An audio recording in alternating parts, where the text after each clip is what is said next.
Hello everyone, welcome to your favorite YouTube channel Imran Sir Success Point. Today I will tell you basic concept of macroeconomics.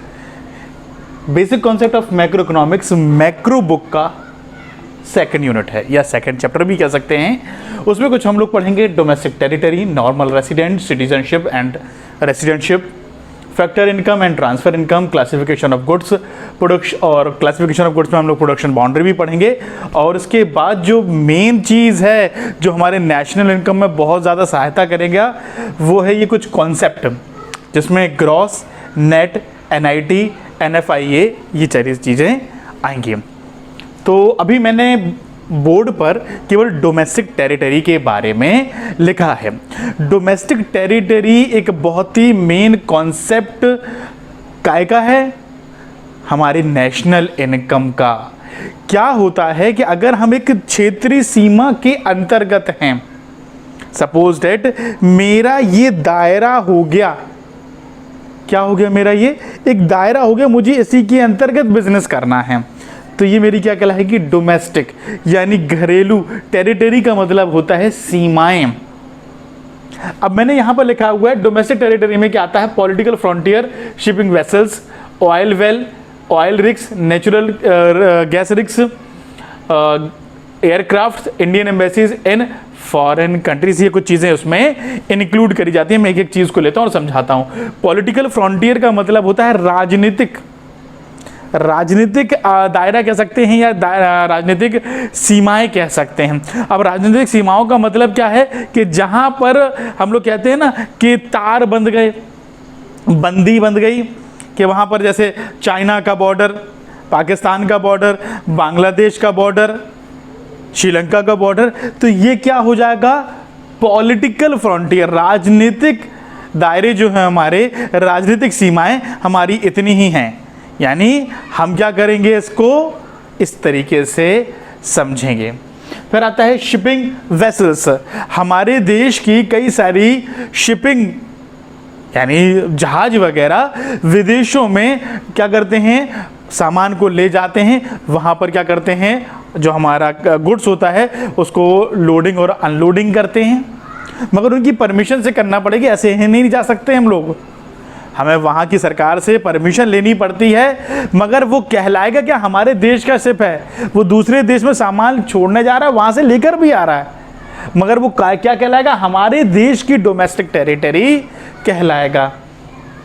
Oil well, oil rigs, natural gas rigs वगैरह, अगर आप लोगों ने सुना हो कि समुद्र वगैरह में एक तैरता हुआ प्लेटफॉर्म बनाया जाता है जो समुद्र की नीचे धरती से क्या निकालता है, ऑयल निकालता है, गैसेस भी निकालता है, ठीक है ना, और क्या निकालता है, वेल आपने कुआं वगैरह आपने बहुत अच्छी बखूबी सुना होगा, अगर नहीं सुना होगा तो आप नेट पर डालेंगे तो मिल जाएगा। मगर अगर हमें वहां पर भी वो चीजें चाहिए हैं तो हमें क्या करना पड़ेगा, हमें वहाँ पर परमिशन लेनी पड़ेगी, और हम लोग क्या कर सकते हैं, वहाँ से वो चीज़ें अपनी कंट्री में ले सकते हैं। मगर वो चीज़ हम लोग परमिशन लेके कर रहे हैं तो हम लोग क्या कहलाएंगे, अपने देश की डोमेस्टिक टेरिटरी, हमारे देश की क्या कहलाएगी, वो डोमेस्टिक टेरिटरी कहलाएगी। Aircraft, suppose that Air India कहाँ जाता है, अमेरिका भी जाता है और रशिया भी जाता है। मैंने एग्जाम्पल के तौर पर बोला, पता चले आप लोग कहने लगो कि सर वो तो जाते ही नहीं है, मैंने एग्जाम्पल के तौर पर बोला कि एयर इंडिया रशिया भी जाता है और अमेरिका भी जाता है, मगर जो एयर इंडिया एयरक्राफ्ट है वो कहाँ की डोमेस्टिक टेरिटरी कहलाएगी, इंडिया की डोमेस्टिक टेरिटरी कहलाएगी। बिल्कुल सही बेटा। फिर आता है Indian embassies in foreign countries. हमारी देश की एम्बेसी कहीं पर फॉरेन कंट्री पर है, कहीं पर क्या है, फॉरेन कंट्री पर है। सपोज मैं एक एग्जाम्पल, दो एग्जाम्पल लेकर समझाऊंगा, ठीक है। कोई अमेरिकन यहाँ पर आया, उसको कोई प्रॉब्लम हुई, उसने ऑटो पकड़ा, ऑटो वाले से क्या कहेगा, भाई, भाई नहीं बोलेगा, वो अपनी लैंग्वेज में बोलेगा कि मुझे अमेरिकन एजेंसी ले चलो, या कह सकते हैं ब्रिटिश एजेंसी ले चलो, तो ऑटो वाले क्या करेगा, वहाँ पर ले जाएगा। अब वो वहाँ पर जाकर क्या हो जाएगा, शेयर हो जाएगा, अरे अब तो भैया मेरी मेरा है, क्यों, क्योंकि अब उसको मालूम चल गया कि ये मेरी एम्बेसी है, अब ये मेरे देश की डोमेस्टिक टेरिटरी है। वैसे ही हमारे देश के दो लोग घूमने गए, ये अभी और जय हिंद हैं, बहुत ही पक्के दोस्त हैं, हमेशा एक साथ घूमने जाते हैं। ये लोग घूमने गए, ठीक है, कहाँ पर गए, फ्रांस घूमने गए, और उन्होंने क्या कर दिया, वहाँ पर अपना पासपोर्ट खो दिया। बस पुलिस की पकड़ में नहीं आए तो ये लोग कहाँ चले गए, वहाँ की इंडियन एम्बेसी भी चले गए। तो वो इंडियन एम्बेसी क्या कहलाएगी, हमारे देश की डोमेस्टिक टेरिटरी कहलाएगी, ना कि वहाँ की फ्रांस की डोमेस्टिक टेरिटरी कहलाएगी। उसके बाद आता है कौन सी चीज़ें इंक्लूड नहीं करी जाती हैं। बात याद रखना, अभी मैंने बोला कि इंडियन एम्बेसी अगर फ्रांस में है तो वो कहाँ की है डोमेस्टिक टेरिटरी, इंडिया की। वैसे ही अगर फ्रांस की डोमेस्टिक टेरिटरी, जैसे ही फ्रांस की एम्बेसी हमारे देश में है तो वो कहाँ की कहलाएगी, फ्रांस की डोमेस्टिक टेरिटरी। तो इसको नेशनल इनकम में इंक्लूड नहीं करा जाएगा। और मैंने यहाँ पर लिखा हुआ है इंटरनेशनल ऑर्गेनाइजेशन लाइक यूएनओ और WHO, ये हर जगह क्या होती हैं, चलाई जाती हैं और कुछ समय के लिए हमारे देश पर आकर चलायमान होती हैं। तो हम लोग क्या करते हैं, इसको भी इंक्लूड नहीं करते हैं। ध्यान रखिएगा, इनको इंक्लूड नहीं करा जाता है। फ़ायदा हमारा ही होगा कि इनको इंक्लूड नहीं करा जाता है। चलिए अब हम लोग बात करेंगे factor income and transfer income की। अब आप कहोगे सर ये 2 पॉइंट क्यों छोड़ दिए, एक कठिन एक आसान, एक कठिन एक आसान, ऐसे तरीके से करेंगे। कठिन कुछ भी नहीं है, बस थोड़ा सा मुंह डाइवर्ट करने के लिए। Factor income and transfer income, मैंने यहां पर लिखा हुआ है, एक एग्जाम्पल के तौर पर इसको समझते हैं। गवर्नमेंट ने सैलरी दी, गवर्नमेंट ने क्या दी, सैलरी दी, और गवर्नमेंट ने ओल्ड एज पेंशन दिया। तो यहां पर ये क्या है, ये है 2 वे, अभी मैं समझाऊंगा, और ये है 1 वे। मैंने जैसे लिखा भी हुआ है यहां पर कि ये है 2 वे और ये है 1 वे। यहां पर अगर आप सर्विस दोगे, क्या बोला मैंने, कि अगर आप सर्विस दोगे तो सैलरी लोगे। क्या बोला मैंने यहां पर, गवर्नमेंट ने अगर सैलरी दी तो वो मुफ्त में नहीं देगी, क्या करेगी, आपसे सर्विस लेगी और उसके बदले में आपको सैलरी देगी। यानी फैक्टर ऑफ प्रोडक्शन मिलेगा तभी उसके बदले में आपको क्या करा जाएगा, पेमेंट करा जाएगा। आपको उसके लिए कुछ ना कुछ सर्विसेज देनी पड़ेंगी। फैक्टर अगर वर्ड आए तो याद रखना कि हाउस होल्ड क्या देती थी फर्म को, फैक्टर ऑफ प्रोडक्शन देती थी, और उसके बाद उसको क्या मिलता था, फैक्टर ऑफ पेमेंट। मगर उसके पहले क्या देना पड़ता था, उसको सर्विसेज देनी पड़ती थी, तब जाकर पेमेंट मिलता है। अगर आप सर्विसेज दोगे तब जाकर क्या होगा, पेमेंट मिलेगा। एग्जाम्पल के तौर पर है, इसको क्या करा जाएगा, सैलरी, यानी फैक्टर इनकम को है, फैक्टर इनकम को क्या करा जाएगा, इंक्लूड करा जाएगा। मगर अगर वही बात करें हम लोग ओल्ड एज पेंशन की, गवर्नमेंट क्या देती है, ओल्ड एज पेंशन देती है। जैसे मेरे पापा को पेंशन मिल रही है, वो रिटायर हो गए हैं, तो सरकार क्या कर रही है कि आपने एक समय तक हमारे लोगों की सेवा करी, अब हम लोग आपको क्या कर रहे हैं, 1 वे, हम आपको क्या कर रहे हैं, 1 वे ग्रांट कर रहे हैं, हेल्प कर रहे हैं कि इतने समय तक आपने हमारे इस विभाग के लिए इतनी सेवाएं दी, अब हम आपको क्या कर रहे हैं, अपनी तरफ से एक हेल्प कर रहे हैं। अब पेंशन मिलना वगैरह बंद हो गया है, ठीक है ना, तो ये क्या है, 1 वे। जैसे सपोज एक एग्जांपल लें कि बहुत सारे नेता लोग क्या करते हैं, स्टूडेंट्स को स्कॉलर्स देते हैं, तो क्या स्टूडेंट उनके लिए नौकरी करने लगते हैं, नहीं करते हैं। आज भी हम लोग देखते हैं कि बहुत सारे गवर्नमेंट स्कूल वगैरह में क्या करा जाता है, गर्ल्स को मुफ्त शिक्षा दी जा रही है। वो इसलिए दी जा रही है कि शायद उनके घर पे, शायद उनका घर सक्षम नहीं हो उनकी फीस चुकाने के लिए, मगर आज के हमारे देश की जो बच्चियां हैं वो बहुत अच्छा पढ़ रही हैं, तो उनको इस तरीके की स्कॉलर्स मिल रही हैं। तो स्कॉलर्स मिलने से क्या होगा, बच्चों में एम्पावरमेंट बढ़ेगा, मोरल बूस्टिंग होगी, ठीक है ना। तो ये क्या हो गया, 1 वे। ये कहलाएगी ट्रांसफर इनकम और ये कहलाएगी फैक्टर इनकम। फैक्टर इनकम को काय में इंक्लूड करा जाएगा, याद रखिएगा, काय में, नेशनल इनकम में। ट्रांसफर इनकम को इंक्लूड करा जाएगा। हम लोग बात करते हैं नॉर्मल रेसिडेंट की। नॉर्मल रेसिडेंट का मतलब होता है सामान्य निवासी। क्या मतलब होता है इसका? सामान्य निवासी। अगर हमारा एक ऐसा इंडिविजुअल पर्सन भी हो सकता है और ऑर्गेनाइजेशन भी हो सकता है। क्या बोला मैंने? कि एक पर्सन भी हो सकता है और ऑर्गेनाइजेशन भी होता है जिसका इकोनॉमिक सेंटर उस कंट्री के लिए हो। सपोज दैट मैं अपने हिंदुस्तान में काम कर रहा हूं, तो जो मेरा इकोनॉमिक इंटरेस्ट है वो कहाँ के लिए है? इंडिया के लिए है। कहाँ के लिए है? इंडिया के लिए है। मगर मैं अगर कहीं विदेश में जाकर काम करता हूं तो मैं जो पैसा कमाऊंगा वो कहाँ पर भेजूंगा? अपने देश पर भेजूंगा। ठीक है, मगर मैं कहलाऊंगा कहाँ का? सामान्य निवासी कहाँ का कहलाऊंगा? कहाँ का निवासी कहलाऊंगा? अपने इंडिया का। यानी मैं क्या कहलाऊंगा? अपने देश का नॉर्मल रेसिडेंट कहलाऊंगा। क्या कहलाऊंगा? सपोज दैट हमारे देश में बहुत सारे फॉरेन विजिटर वगैरह से आते हैं, तो वो क्या कहलाएंगे? हमारे देश के नागरिक कहलाएंगे? हमारे देश के निवासी कहलाएंगे? नहीं कहलाएंगे। वो नॉर्मल रेसिडेंट कहाँ के हैं? उस कंट्री के हैं जहाँ से वो आए हुए हैं। और दूसरी बात है कि आप क्या कर रहे हो? एक लोकल सीमाओं के अंतर्गत हो, तो वो क्या कहलाएगा? कहाँ के कहलाओगे? Normal resident. हमारे देश के आप क्या कहलाओगे? सामान्य से निवासी कहलाओगे, सामान्य नागरिक कहलाओगे। अब इनको इसमें इंक्लूड किस किसको नहीं करा जाता है? मैंने थोड़ी देर पहले बोला था कि कोई अगर विदेशी आए, फॉरेनर आए, ठीक है, घूमने के लिए आ रहा है, तो क्या होगा? वो हमारे देश का नॉर्मल रेसिडेंट कहलाएगा? नहीं कहलाएगा। अगर मैं कहीं विदेश में जाकर काम करता हूं तो क्या मैं वहां का नॉर्मल रेसिडेंट कहलाऊंगा? नहीं कहलाऊंगा, क्योंकि मैं रहने वाला कहां का हूं? मैं तो केवल काम करने के लिए गया हूं। तो मैं कौन कहलाऊंगा? अपने इंडिया का नॉर्मल रेसिडेंट कहलाऊंगा। एम्प्लॉइज ऑफ इंटरनेशनल ऑर्गेनाइजेशन, जो एम्प्लॉइज होते हैं कहां पर होंगे? एम्प्लॉइज होंगे जो इंटरनेशनल ऑर्गेनाइजेशन के। सपोज दैट हमारे देश में एक इंटरनेशनल ऑर्गेनाइजेशन खुल गई, उसने जो उस कंपनी के जो ऑनर था, उसने विदेश से लोगों को बुलाकर हमारे कंट्री में रखा। तो वो जो लोग हैं वो कहाँ के कहलाएंगे? नॉर्मल रेसिडेंट, जिस कंट्री से वो आए हैं। फॉरेन स्टाफ, मैंने बात करी अभी फॉरेन स्टाफ और एम्बेसीज वगैरह की। अब जो एम्बेसीज वगैरह आएंगी तो उनमें इंडिया के लोगों को तो रखा नहीं जाएगा।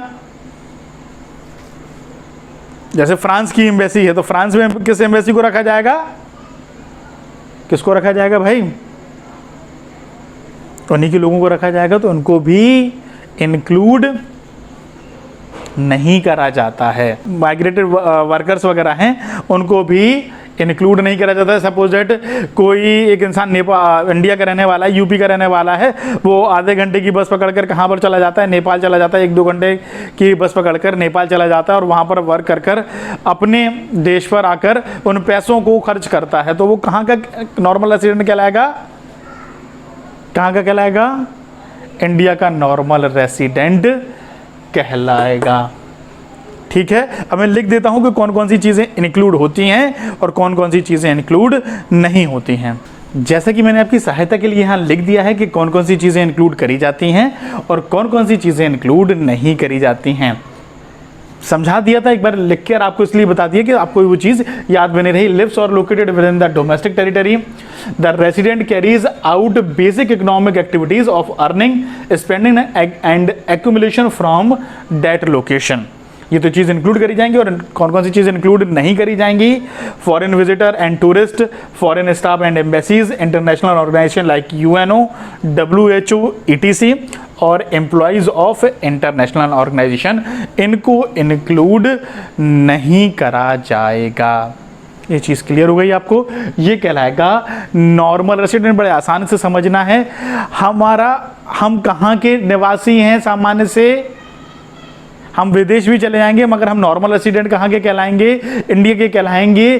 क्यों कहलाएंगे? क्योंकि हमारा जो बेसिक इकोनॉमिक एक्टिविटीज़ है या जो बेसिक इकोनॉमिक फैक्टर है वो हमारे देश के लिए ही होगा। हम क्या कर रहे हैं? बाहर रोजगार कर रहे हैं, ठीक है, मगर हमारा जो मन होगा, मगर यहाँ पर जो हम पैसे भेजेंगे अपनी फैमिली के लिए हम जो पैसे कमा रहे हैं अपने लिए कमा रहे हैं, हम रहने वाले सामान्य नागरिक कहाँ कर रहे हैं, इंडिया के लिए, इसलिए वो नॉर्मल रेसिडेंट कहलाएगा। चलिए अब हम लोग बात करेंगे क्लासिफिकेशन ऑफ गुड्स के अंतर्गत final goods and intermediate goods.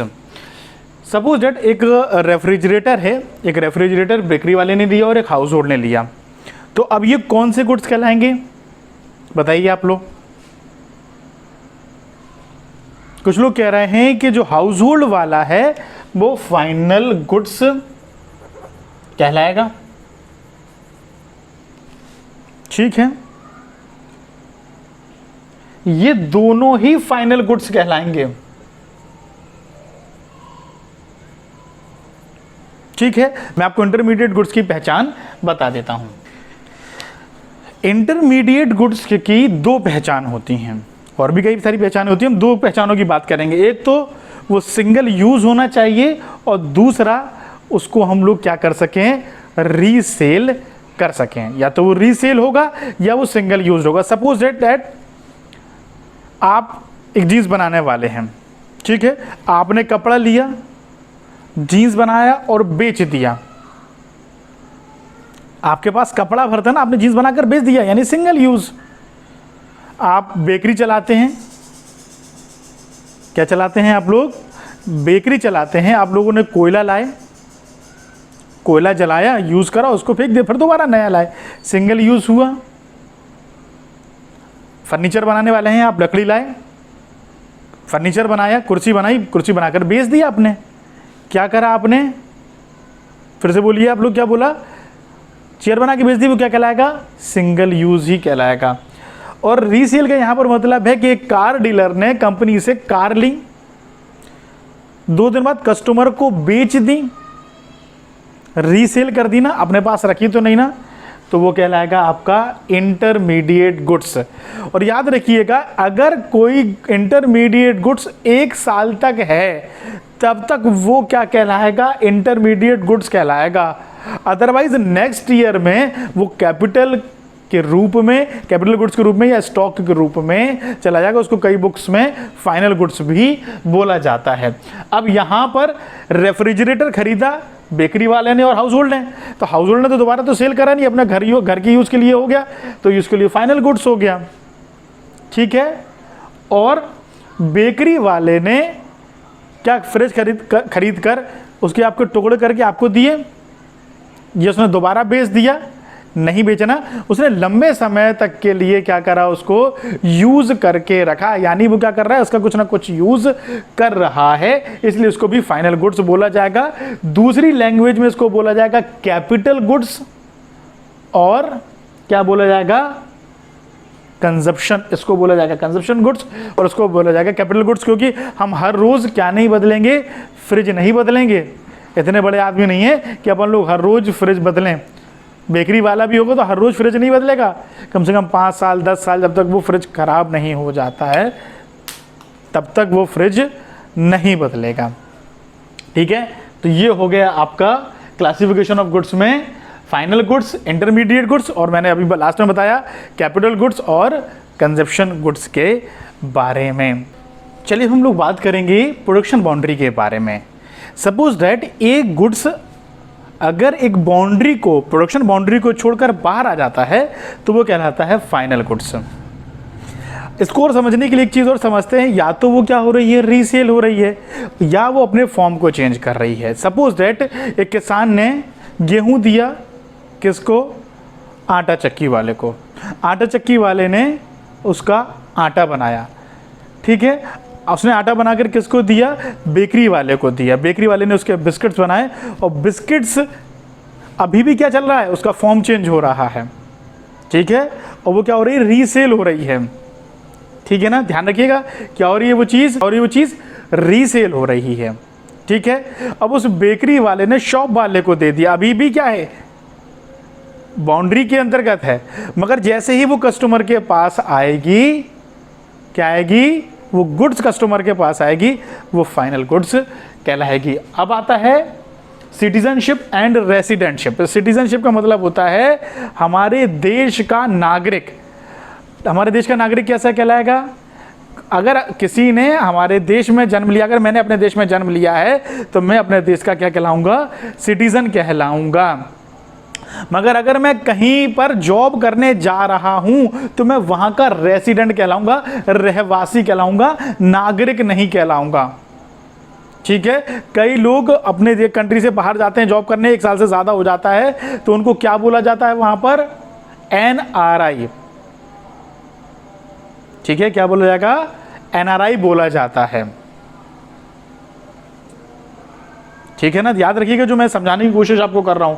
Citizenship, इसको हम लोग रेसिडेंट को समझते हैं इकोनॉमिक तौर पर, कि इकोनॉमिक एक्टिविटीज आप परफॉर्म करने के लिए बाहर जा रहे हो, तो मगर आप रहने वाले कहाँ के हो?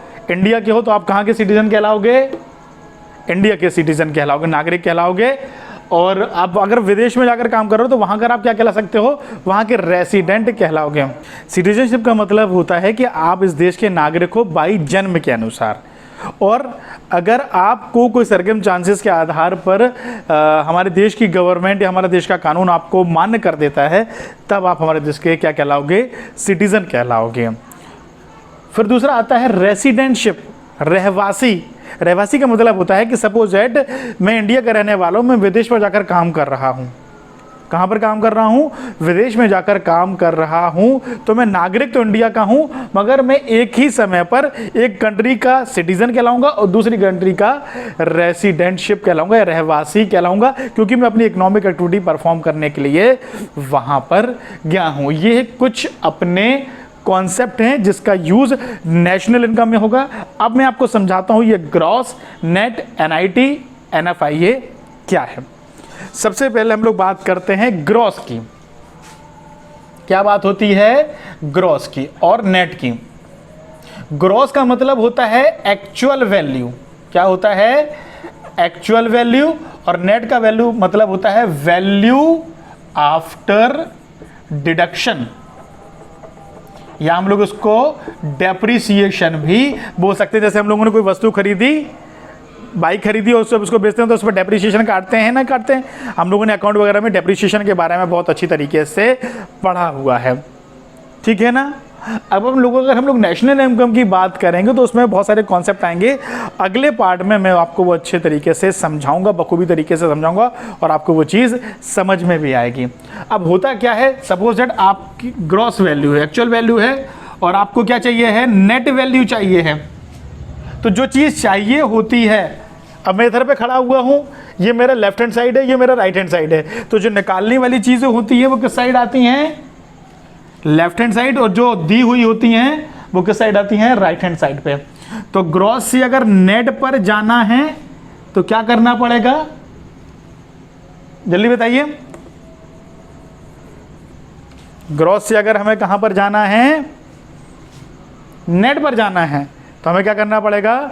Minus depth. और अगर नेट से ग्रॉस पर जाना है तो क्या करना पड़ेगा? Plus depth. Value after deduction. Deduction में भैया जो डेप्रिसिएशन काटा था वो जोड़ दो तो क्या आ जाएगी? ग्रॉस वैल्यू, एक्चुअल वैल्यू आ जाएगी।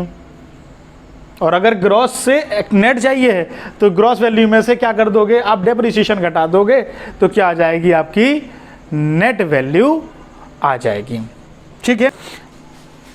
अब हम लोग बात करेंगे नेट इनडायरेक्ट टैक्स की बात करेंगे। जीएसटी वगैरह अभी इसमें इंक्लूड नहीं हुआ है, तो हम लोग नेट इनडायरेक्ट टैक्स की ही बात करेंगे। ठीक है। होता क्या है, यहाँ पर हमें दो चीज़ समझने को मिलेगी। एक आएगा एमपी और एक आएगा एफसी, यानी एक कहलाएगा मार्केट प्राइस और एक कहलाएगा फैक्ट्री कॉस्ट या फैक्टर कॉस्ट। फैक्ट्री कॉस्ट या फैक्टर कॉस्ट कहलाएगा इसको। ठीक है।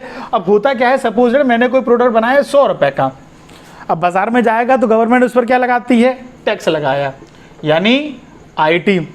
अब गवर्नमेंट क्या कहती है कि भाई अगर आप उसको प्रोडक्शन को इस तरीके से करते हो तो मैं आपकी कुछ मदद करूंगा। जैसे मैंने, अगर आपने सुना होगा कि खादी वगैरह का उद्योग वगैरह डालोगे तो गवर्नमेंट उस पर कुछ ना कुछ सब्सिडीज आपको देती है। तो गवर्नमेंट ने कुछ क्या दे दी आपको?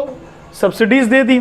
अब जो वैल्यू आएगी मार्केट पर वो कहलाएगी मार्केट प्राइस। क्या कहलाएगी बेटा? मार्केट प्राइस कहलाएगी। अब आपको हमेशा याद रखना है कि ये कहलाएगा एनआईटी। एनआईटी का फॉर्मूला क्या होता है?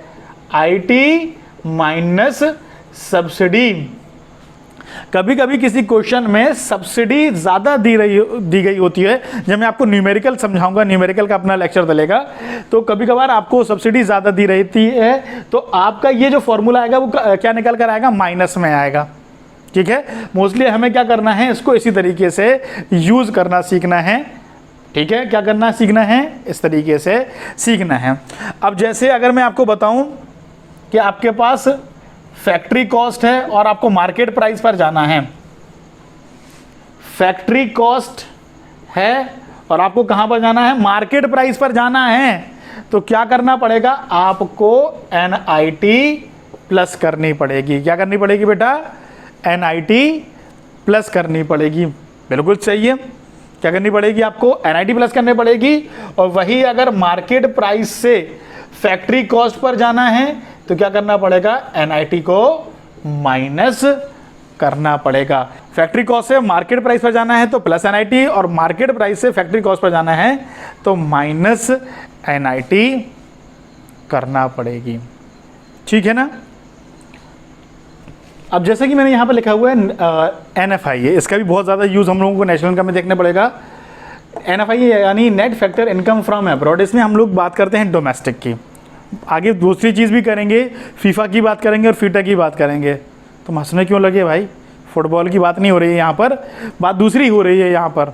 ठीक है, NFIA यानी सबसे पहले तो डोमेस्टिक, हमारे देश में जो लोग काम कर रहे हैं वो डोमेस्टिक में आ गए। फिर क्या होता है कि हमारे देश के कई सारे लोग बाहर जाकर काम कर रहे हैं। ठीक है, मगर वो पैसा कमाकर कहाँ पर भेजेंगे, अपने देश पर, तो उसे क्या बोला जाएगा, फीफा। जिस पे तुम हंसने लगे थे ना, वो चीज़ फीफा कहलाने लगेगी। मगर ऐसा तो है नहीं है कि विदेश के भी कई लोग हमारे देश पर आके काम करेंगे और जो पैसा वो कमाएंगे वो अब कहाँ पर भेजेंगे, अपनी कंट्री पर भेजेंगे। जैसे हम वहाँ पर अपने विदेश में गए थे, हम पैसे कमा रहे थे, अपनी कंट्री में भेज रहे थे, वैसे हमारे देश में अगर कोई काम करने आया है तो वो कहाँ पर भेजेगा, अपनी कंट्री में भेजेगा, तो उसे बोला जाएगा फीटा। क्या बोला जाएगा, फीटा। अगर NFIA निकालना होता है, क्या निकालना होता है, NFIA, तो फीफा माइनस फीटा की बात आती है। किसकी बात आएगी, FIFA minus FITA, FIFA minus FITA की बात यहाँ पर आएगी। क्लियर हो गई बात, ये इसमें कोई दिक्कत। अब इसमें मैंने लिखा है यहाँ पर डोमेस्टिक और नेशनल। क्या लिखा हुआ है, डोमेस्टिक और नेशनल। अगर कोई प्रोडक्ट डोमेस्टिक में है और उसको नेशनल पर जाना है, डोमेस्टिक से नेशनल पर जाना है, तो क्या करोगे, प्लस NFIA करोगे। और अगर नेशनल है और डोमेस्टिक पर जाना है तो क्या करोगे, माइनस NFIA आप यहां पर कर दोगे। ठीक है, कोई दिक्कत नहीं होगी। अगर कोई दिक्कत होगी तो आप मुझे कमेंट के माध्यम से बताइएगा, मैं आपके लिए इसके लिए रिवीजन क्लास भी लाऊंगा। ठीक है, अगले इकोनॉमिक्स, मैक्रो इकोनॉमिक्स के अगले लेक्चर में हम लोग पढ़ेंगे फॉर्मूले बनाना। ठीक है, वो मैं अगले आपको लेक्चर में बताऊंगा कि कैसे फॉर्मूले हमें बनाना है, बहुत आसान तरीके से बताऊंगा और आपको कभी नहीं भूलेंगे। मगर इन चीज़ों का याद रखना जो मैंने बताया, gross, net, market price, factor cost जिसमें NIT पढ़ा, और NFIA net factor income from abroad जिसमें हम लोगों ने बताया फीफा माइनस फीटा। फीफा का मतलब फैक्टर इनकम फ्रॉम अब्रॉड और फैक्टर इनकम टू अब्रॉड। ध्यान रखिएगा इस चीज़ के बारे में। ठीक है ना, इन सब चीज़ों को आप समझ लीजिएगा अच्छी तरीके से। अगर आपको कोई दिक्कत हो तो कमेंट के माध्यम से मुझे बताइएगा, मैं आपके लिए फिर से रिवीजन क्लास एक लेकर आऊँगा। बिल्कुल भी टेंशन मत लीजिएगा क्योंकि इमरान सर आपके साथ हैं। ठीक है ना, बिल्कुल भी दिमाग से टेंशन हटा दीजिएगा, कोई भी दिमाग में टेंशन हो तो। मगर इस फॉर्मूले को याद कर लेंगे तो हम लोग जो अगला चैप्टर पढ़ेंगे ना, वो हमें बखूबी तरीके से याद हो जाएगा, समझ में आ जाएगा और कभी भी आप वो फॉर्मूले नहीं भूलोगे। और नेशनल इनकम आपको क्या लगने लगेगी, सूजी का हलवा। क्या लगने लगेगी, सूजी का हलवा। तो जल्दी से इनको याद करके घर में सूजी का हलवा बनाइए। ठीक है ना, थोड़ा बहुत फ़ोटो खींचकर मुझे भी डाल दीजिएगा। ठीक है, वैसे मैं मीठा कम खाता हूँ। ठीक है ना, तो चलिए हम लोग मिलेंगे अपने मैक्रो इकोनॉमिक्स के नेक्स्ट लेक्चर में, जिसमें मैं आपको फॉर्मूले बनाना बताऊंगा। तब तक के लिए हाँ, इस चीज़ कहना भूल गया, अगर आपको मेरा वीडियो पसंद आया तो मेरे वीडियो को लाइक करिए, सब्सक्राइब करिए और शेयर करिए, ठीक है ना। बिल्कुल भी देरी मत करिए लाइक करने में, शेयर करने में और सब्सक्राइब करने में। मैं मिलूंगा आपको अपने नेक्स्ट वीडियो में, तब तक के लिए गुड बाय।